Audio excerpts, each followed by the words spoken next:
Hello mga kabibi, nagpunta nga kami dito sa Deno para mamalengke at mamili ng bigas. Kaso, wala yung gusto naming bigas. Ang mahal-mahal na kasi yung mga ibang bigas nila dito. 1 kilong bigas kasi yung laging binibili namin, yung naka-plastic. Ang mahal kasi yung naka-carton niya, no? Yung kulay blue na rice. Tapos yung mga maka na nakikita niyo dyan, mga hari na yung mga yan. Maka, Basha, yung mga brand name nila dito. Pwede kayong gumawa ng cake tsaka tinapay. Ang binibili ko pero yung all-phosphor flour para minsanan na tipid pa. Tapos, ang gulo kasi ng cameraman. Kaya, ganyan siya. Ang gulo-gulo, 'di ba? Hindi ko na alam tuloy yung sasabihin ko. Sa side na yan, kabila niyan, chocolates. Papakita niya sa inyo yan mamaya. And then mamaya, magpapakita sa inyo yung baby ko, 'di ba?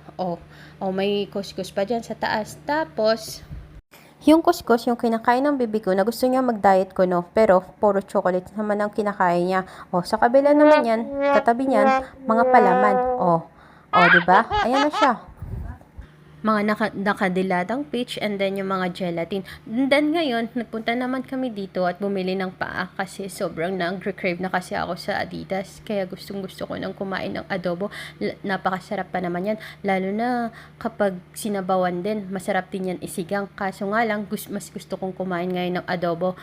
Nakikipagtalo pa nga ako dyan kay Manang kasi ako ng 1 kilo pero hindi niya ako naiintindihan. Apaka niya, no? Dito sa Deno kasi kayo makakabili ng mga ganyang fresh na karne, mga manok, baka, beef, ganyan. Tapos by parts and then yung pata, pwede nyo rin ipahiwa, ganyan. And then, sa Koflan din naman may mga fresh pero bihira. Tapos, ayan diba? Ang sarap niyan ibulalo. Oh my God, nakakalapaglaway, diba? Kaso, for Adidas muna tayo for today's video, mga kabibi. Kasi, magtitipid-tipid tayo. And then, para na rin sa collagen natin yan. Maganda yan sa ating balat, yung Adidas na yan. Tapos, bumili pa ako ng backbone dyan. Ipang sabaw din namin. Kasi, magluluto na yung baby ko ng odon. Yun yung specialty niya ngayon. Yun yung favorite ko ngayon na niluluto niya, yung odon. Alam niyo iihaw yan, diba? Nakakamiss yung mga street food sa Pinas.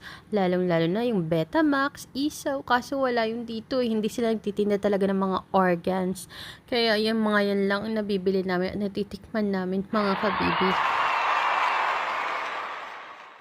Yan yung backbone nila dyan, guys. 2.49 lang. Sa parts ng manok, yan ang pinakamura nila dito. Kasi backbone. Tapos, bihira lang din naman ang bumibili. Kami-kami lang din ng mga Pinoy. Lalo na yung Adidas. Kami-kami lang din. Tapos, ayan na. Nilagay na ni bibi ko dyan sa car niya. Alis na siya. Pupunta na siya doon sa vegetable. Titingin-tingin lang yan. Pero, ang punta niyan sa itlogan. Itlog. Tama yung dinig nyo, mga kabibi. Dahil mag-ina ang bibilihin namin for today's video. Mag-iitlog kami ng 1 buwan. Ayan, namimili pa siya dyan. Pare-parehas lang din naman yung mga yan. Hindi, joke lang. Tinitignan niya kung kailan yung expiration date. Ayan, tapos utot siya. Apakabaho, apakalakas pa.